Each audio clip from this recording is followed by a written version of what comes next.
Alright. Greetings. Today I want to talk a little bit about the S-chip tax on tobacco. If you're not familiar with the S-chip, it stands for State Children's Health Insurance Program. This program was designed about 10 years ago by the liberals in the Congress to help families out that made maybe a little too much from Medicaid but basically couldn't afford health insurance. So now the vultures have basically looked for something to leech onto to fund this program now that it's about to run out of funding. So the liberals brought it back forward. Orrin Hatch, the conservative, so-called Republican, he actually backed out of it because he wasn't part of the negotiations. But to make a long story short, a few days ago, President Obama signed this into law, and now it's officially law. And I just want to give you some of the provisions of this to show you why it's not going to work. Simply, the S-chip tax is a tax on cigarettes that's going to correlate to about 60 cents a pack. With cigars, it's going to go from 20 cents to 40 cents cap, distinguishing between what they call big cigars and little cigars. And loose tobacco is going to be hit the hardest, which I assume is like tobacco in bulk form for rolling your own cigarettes or for pipe tobacco.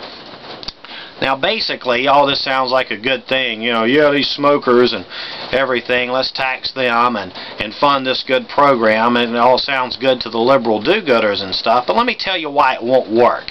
Simply, you cannot fund a program on an industry that's in decline anyway. It's a known fact that the tobacco industry is declining by about 3% a year.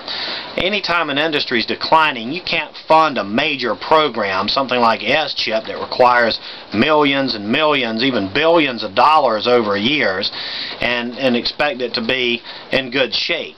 So that's the first thing we have to understand. It's a dying industry anyway, and it's not going to make it. Secondly, this is going to lead to the problem of other industries within the tobacco field.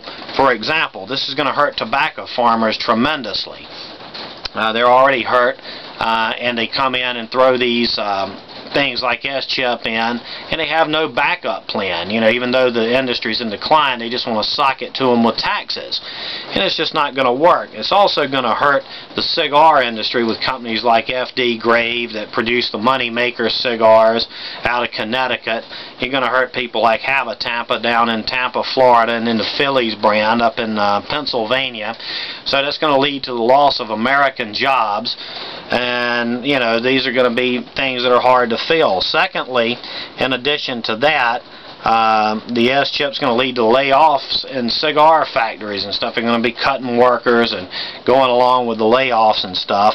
It's going to raise the prices too. In addition to S-chip, these companies and cigar companies and cigarette companies are going to have to raise the prices of their product because of the declining demand. And on top of that, not only is S-chip a whammy, but a lot of states are looking to raise their tobacco taxes within their state. So what you're going to have is you're going to have the federal government levying a big tax through the S-chip program, which is a federal thing. Then you're going to have a state like Pennsylvania wanting to add 20 or 40 cent tax to cigars too, which is going to end up with a premium cigar costing 80 more cents on the dollar, and it's just going to put these places out of business. It can't continue to go that way.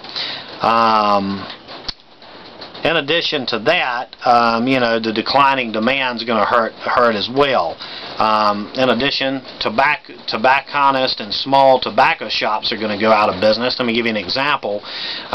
There's one that I'm familiar with called the Tinderbox, I believe. They're already in a high-price mall in our local area, paying high rent. I thought their prices were super high to begin with, and now with these taxes, I think this company will be lucky to last. So that's just another one. And then also, in addition to that, it's going to hurt the sales of tobacco and cigars, cigarettes, or what have you, with grocery stores, convenience stores, and drug stores that sell these products as well.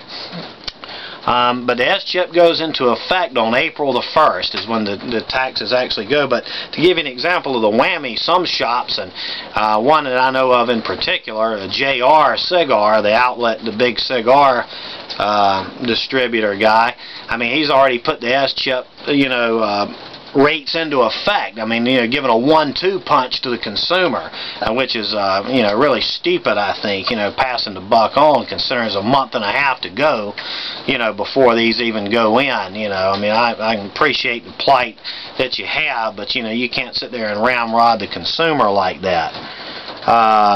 You know, the average cigar smoker, they're not going to quit smoking cigars, but they will, you know, especially with this economy, they'll cut back somewhat, and that's why you're going to have these problems. Obviously, the liberals in government, you know, didn't do their homework on this issue.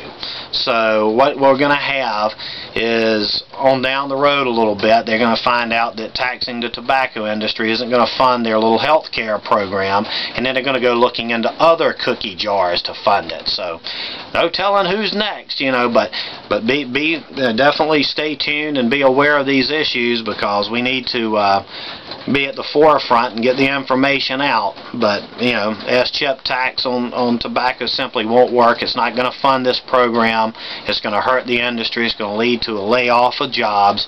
And, you know, you should basically, if you're concerned with the economy here in regard and about saving jobs, you should write your congressmen and senators and, you know, try to get this thing overturned and, you know, come up with a better solution. Thank you very much.